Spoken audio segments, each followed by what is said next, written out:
வணக்கம் நண்பர்களே. நேற்று நம்ம முதல்வர் பங்கேற்ற புதுமை பெண் திட்டம் நிகழ்ச்சியில் பங்கேற்ற அனைத்து மாணவிகளோட பேச்சை இப்போ தான் கேட்டு ரொம்ப மகிழ்ச்சி, ரொம்ப மனசு நெகிழுது. ஒவ்வொரு கதையும் கேட்கும்போது, ஒவ்வொரு மாணவியின் கதையை கேட்கும்போது அப்படியே முதல்வர் எப்படி கண் கலங்கினாரோ, நம்முடைய கல்வி அமைச்சர் எப்படி கண் கலங்கி பார்த்து கொண்டு இருந்தாரோ, அதே மாதிரி எனக்கும் அப்படி தான் இருந்தது.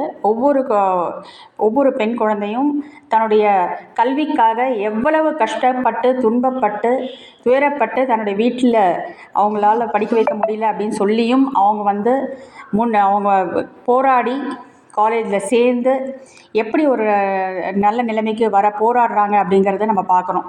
இதுதான் நம்மளோட தமிழ்நாட்டோட நிலைமை. தமிழ்நாட்டோட நிலைமை அப்படின்னு சொல்லலை, தமிழ்நாட்டோட போராடும் குணம்.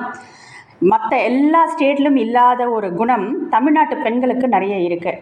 தமிழ்நாட்டு பெண்கள் மட்டும் அவங்க பிறவிலேயே அவங்களுக்கு ஒரு வீரம் நிறைஞ்ச ஒரு குணம் இருக்குது பெண்களுக்கு. தமிழ்நாட்டு பெண்களுக்கு எப்பேற்பட்ட சந்தர்ப்பத்துலேயும் அவங்க அதை உடைத்தெறிஞ்சு அவங்க வெளியே வருவாங்க.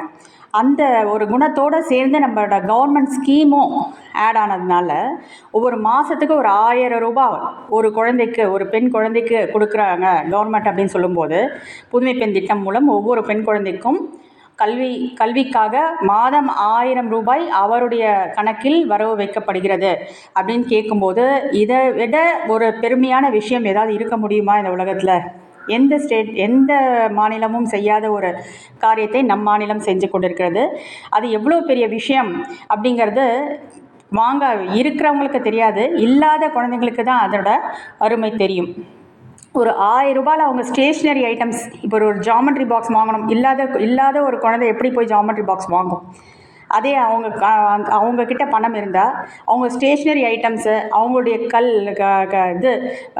போக்குவரத்து செலவு மற்றும் அவங்களுடைய துணிமணிகளுக்கான செலவு எல்லாத்தையும் கவர்மெண்ட் பார்த்துக்கிட்டா அவங்க அழகாக ஈஸியாக படிக்க முடியுது. வீட்லேயும் அந்த கஷ்டம் அவங்களுக்கு, பெண் குழந்தைகள் அவங்க ஒரு பேர்டனாகவே, அவங்களோட பாரமாகவே இல்லை. அவங்க வீட்டில் அவங்க ஒரு பாரமாக இல்லாத பட்சத்தில் குழந்தைங்கள அவங்களும் தைரியமாக படிக்க அனுப்புகிறாங்க. இதுதான் நம்மளோட தமிழ்நாட்டோட சாதனை அப்படின்னு நம்ம சொல்லலாம். வேறு எந்த மாநிலமும் சாதிக்காத இந்த சாதனையை நம்ம தமிழ்நாட்டு முதல்வர் இது கடைசி வரைக்கும் இந்த பெண் குழந்தைக்கான இந்த புதுமை பெண் திட்டத்தை கண்டிப்பாக இது கொண்டு போயிட்டே இருக்கணும். மேலும் மேலும் இந்த தொகை அதிகரித்து குழந்தைகளுக்கான இந்த தொகை அதிகரிக்கணும்.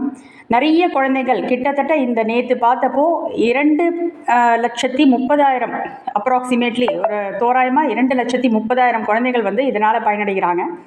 இந்த பயனாளிகள் மேலும் மேலும் அதிகமாகி நிறைய குழந்தைகள் இன்னும் படிக்க வருவாங்கன்னு நினைக்கிறேன்.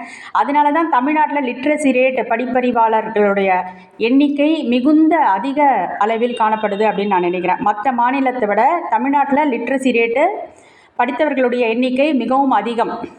ஏன்னா கவர்மெண்ட் ஸ்கீம்ஸ் இல்லாமல், இந்த மாதிரி ஒரு கவர்மெண்ட் கொடுக்குற ஸ்கீம்ஸ் இல்லாமல் பின்தங்கிய மாணவர்கள் வெளியே வரவே முடியாது, அவங்களால முன்னேற முடியாது. கவர்மெண்ட் ஸ்கீம்ஸ் இருக்கிறதுனால தான் இவ்வளோ தூரம் நடந்துகிட்ருக்கு. ஸோ இது ஒரு பெரிய சாதனை தான் அப்படின்னு நான் நினைக்கிறேன். இந்த நம்ம முதல்வருக்கும் துணை முதல்வருக்கும் இதற்கு மிகுந்த நன்றி.